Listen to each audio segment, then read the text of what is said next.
আজকে আর সকালে ছেলেদের পড়াও নেই আর বড়েরও সেরকম কাজকর্ম নেই, বুঝতে পারলে? তাই ভাবলাম আজকে একটুখানি লেট করে উঠব, কিন্তু লেট করলে তো হবে না।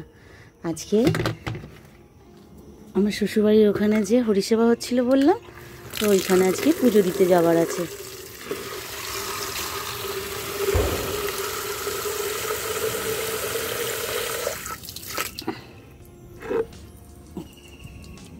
তাই ওখানে পুজো দিতে যাব। সকাল সকাল উঠে পড়েছি, সংসারের সমস্ত কাজগুলো করে গুছিয়ে তারপর যাব।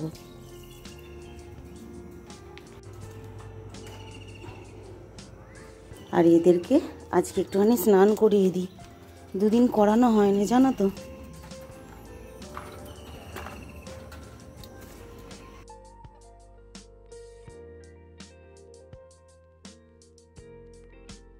আর এদের চান করানোর সময় এত ছটফট করবে সে আর দেখতে হবে না। তাই প্রথমে আগেই স্নান করাইনি, আগে ওই খাঁচাটার একটুখানি ভিজিয়ে দিয়েছি যাতে এই পটিগুলো একটুখানি ভিজে যায়, আর এরকমভাবে একটুখানি ঘষলেই নোংরাটা উঠে যায়। আর তা না হলে না খুব পিঁপড়ে হয় গো, যেখানে খেতে দিই না ওখানে ছোট বড় বিভিন্ন একদম পিঁপড়ে এসে হাজির হয়, আর ওদেরকে কামড়ে দিলে তাহলে আর দেখতে হবে না। তাই জন্য একদিন দুদিন ছাড়াই এগুলো একটুখানি ওদের স্নান করানোর সাথে সাথে এগুলোকে একটুখানি রোগড়ে ধুয়ে পরিষ্কার করে দিই।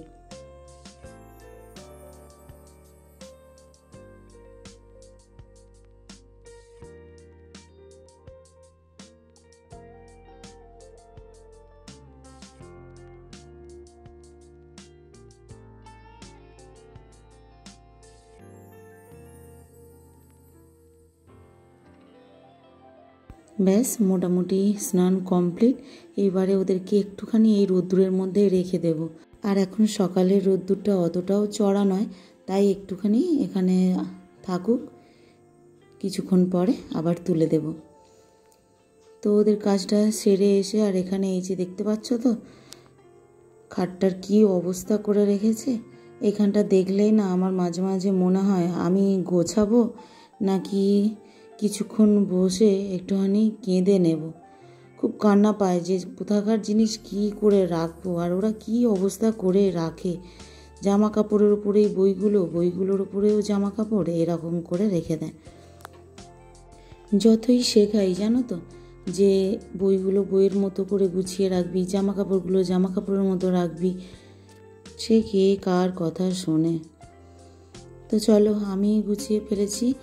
আর আজকে একটুখানি যেহেতু বাইরে যেতে হবে, পুজো দেওয়ার ব্যাপার আছে, সেই জন্য আমিও তাড়াহুড়ো করছি। আর একদম এই যে নোংরা রেখে যেতেও পারছি না, এরকম দেখে যেতেও ইচ্ছে করে না।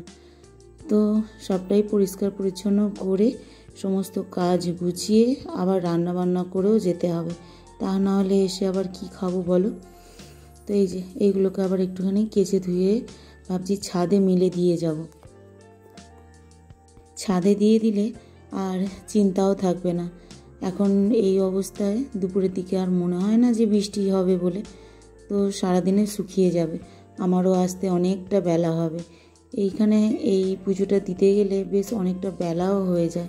আজ বলে না, আমার যখন শাশুড়ির সঙ্গে যেতাম সেম তখনও তাই, রান্না বান্না করে সমস্ত কিছু কাজ গুছিয়ে আর তিনজনে মিলে যেতাম, আমার শাশুড়ি আর আমরা দু যা। লাস্টে দাঁড়িয়ে বসে যখন আমার শাশুড়ি আর পারতো না তখন বলতো আমি এবারে বাড়ি যাই, তোমরা দু বয়ে প্রসাদটা নিয়ে বাড়ি আসবে। আর ততক্ষণে দুপুর গড়িয়ে একদম বিকেল হয়ে যায়, কিছু করার নেই।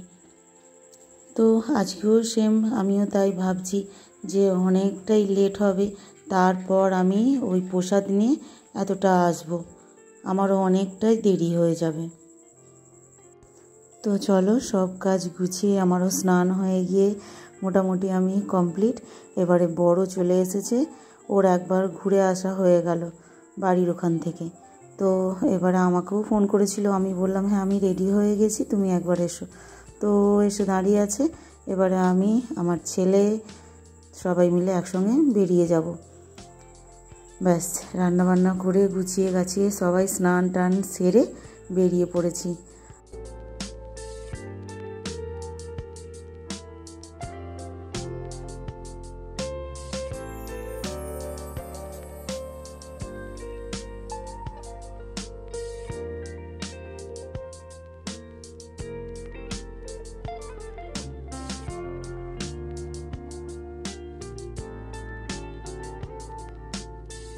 আমি যখন পুজো দিতে আসছিলাম ভাবলাম যে আমি মনে হয় লেট, কিন্তু না, আমার পুজো দেওয়ার পরেও এই যে এখানে এত ভিড়।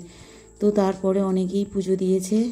আর এই যে এখানে যাদের আর কি মানসিক থাকে ঠাকুরের কাছে, তো তাদের ওই বাতাস ওজন করে যে ঠাকুরের কাছে পুজো দেওয়ার ব্যাপারটা থাকে, তো সেটাই হচ্ছিল। আর এখানে একটু ঠাকুরের নাম গান হচ্ছিল। সমস্ত কিছু মিটতে বেজে গেল প্রায় 2:30 মতো। তারপর আমি ফেরার পথে একটুখানি গেলাম শ্বশুরবাড়িতে, মানে ওই বাড়িতে জায়েদের সঙ্গে একটুখানি দেখা করে ওদের সঙ্গে একটুখানি গল্পগুজব করে তারপর বাড়ি ফিরবো। কেননা এই মুহূর্তে এখন আর আমি আসতেও পারবো না। তো আবার যদি কালকে আসি তাহলেই আবার বাড়ির লোকের সঙ্গে দেখা হবে। আর আমার ছোট ছেলে আর আমার বর চলে গেছে, ওরাও আর দাঁড়িয়ে পারছিল না। আসলে অনেকটা দেরি হয়ে যায়, তো তার জন্য ওরা চলে গেল। আর আমার বড় ছেলে আর আমি একসঙ্গে বাড়ি ফিরবো। আর এই যে আমাদের বাড়ির মা কালী একদম বাড়ির সামনেই বসে আছে। তো এই কালী পুজো তো তোমাদেরকেও দেখিয়েছি আর তোমরা জানো। আর আমার ছেলে আমাকে এখানটা নামিয়ে দিয়েই ও গাড়িটা নিয়ে পুরো একদম উঠোনের মধ্যে রেখে দিল। এক্ষুনি আমিও ফিরবো, কিন্তু তবুও একটা যেরকমভাবে বাড়িতে ঢোকে সেই অভ্যাসটা এখনও আছে। আর এই যে আমার এক কাকি শাশুড়ি বসে আছে, আমাকে জিজ্ঞাসা করছে এখন প্রসাদ দেওয়া হচ্ছে। আমি বললাম হ্যাঁ। আর আমার এই যে ননদ এখানে একটুখানি টাটা করে দিল, আর আমিও বেরিয়ে পড়লাম। কেননা এবার আমার পেটেও ছুঁচো দৌড়চ্ছে আর আমার ছেলেও তাড়া দিচ্ছে, ওরও আর ভালো লাগছে না। তো তাড়াতাড়ি করে আমরাও বাড়ি ফিরছি। আর ওর সঙ্গে একটুখানি গল্প করতে করতেই চলে এলাম।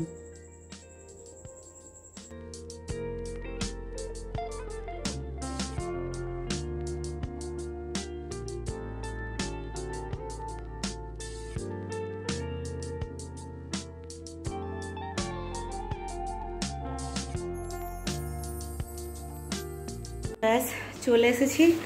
এইবারে একটু কাপড়টা ছেড়ে আর একটু জল খাবো। বাবু একটু ঠান্ডা জল দে তো, অনেকটা বেলা হয়ে গেছে। এখন বাজে 3:30। খুলে দে। পুজো দিতেই অনেকটা লেট হয়ে গেল। এইবার একটু রেস্ট নেবার পালা। তো চলো, আজকের মতো ভিডিওটা এই পর্যন্তই। পরের দিন আবার দেখা হবে, ততক্ষণ টাটা। চলো।